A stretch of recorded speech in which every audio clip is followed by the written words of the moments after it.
السلام عليكم يا إخواني وأخواتي كالصوماليات. إلهي وحو يري إن الله لا يغير ما بقوم حتى يغيروا ما بأنفسهم، وإذا أراد الله بقوم سوء فلا مرد له.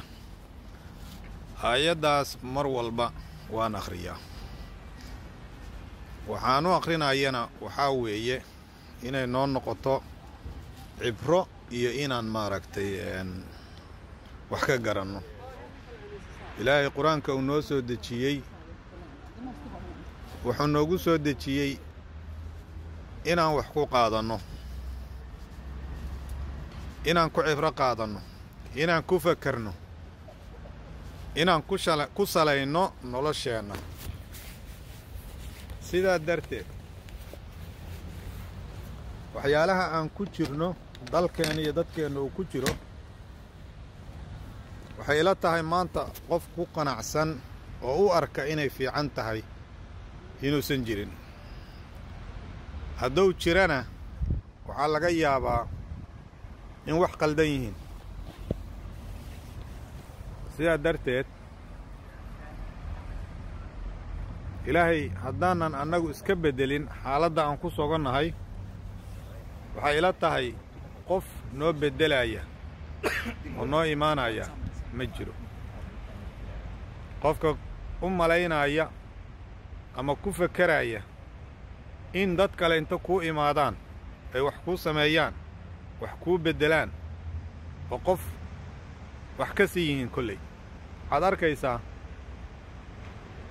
dadka aan hoggaanka ka dhiganno oo madaxda ka dhiganno mar walba inay yihiin dad maskaxda ka raran ama aan haysanin kalsoonida dadka iyo kalsoonida naftiisa, oo keliya waxa ay dantoodii ujeeddadu tahay ay tahay sideed xoola u samaysataa, sidee adduunyada ugu raaxaysataa, sideena u qancidaa dadka ajnabiga.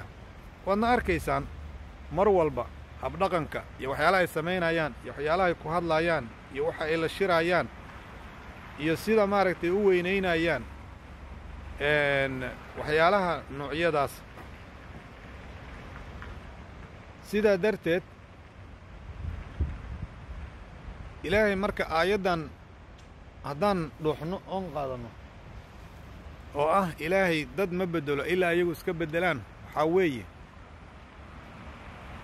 sida hadda aan ku sugannahay oon ku sugnayn wax badan. haddii maaragtay aanan iska beddelin oonan annagu waddada aan hayno aanan iska sixin, qof noo saxaaya ma leh. ilaahay hadduu doono wuuna saxi karaa, laakiin waa inay annaga naga imaataa. oo annaga ilaahay wuxuuna siiyey caqli, maskax, maan iyo garaad aan wax ku garanno, laakiin inaan adeegsanno ayaa loo baahan yahay. dadkannagu inuu wax garto oo fekero ayaa loo baahan yahay.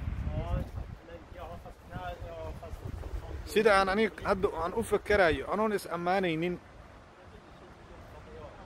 qofna iima sheegin oo qof aniga maanta ii sheegay oo i toosiya ma leh. laakiin diinta ilaahay oon akhristay, ilaahay tusaalihiis iyo fadligiis oo i tusay, iyo u dhalasho oo qofka ilaahay wuxuu ku abuuray ah, iyo naxariista ilaahay ayuu qofka ilaahay wax ku gartaa. weligay ilaa aan yaraay ilaa maanta aniga dalkayga wuu ku weynaay mar walba agtayda. xumaan qof Soomaaliyeed ama qof bil'aandiya inaan u qaadana kuma fakerin, kalamana jeclaysan kana walaalka ah ama kanaad isku qabiil tihiin ama madaxweynahaanaad isku qabiil tihiin kuma fakerin. waxa aan ku fakerayo waxaa waaye inaan arko dalkayga iyo dadkayga oo dawladda oo nabada oo horumarsan oo u noolaanaya sida ay u nool yihiin dadyaawo kale dunida. sidaa darteed waxaa ila fiican inaan garaad samaysanno, inaan ka fogaanno waxyaalaha aan waddanta ahayn oo ay ka mid tahay qabyaaladda, nin jeclaysiga, xumaanta aan ku sii taagannahay, burburka, kala taageeridda nimanka qabyaaladda iyo kala qaybinta dalkeenna ku jira. kollay aniga waxay iga tahay waano, waxaana qof walba dalkeenni dadkayga la rajaynayaa khayr.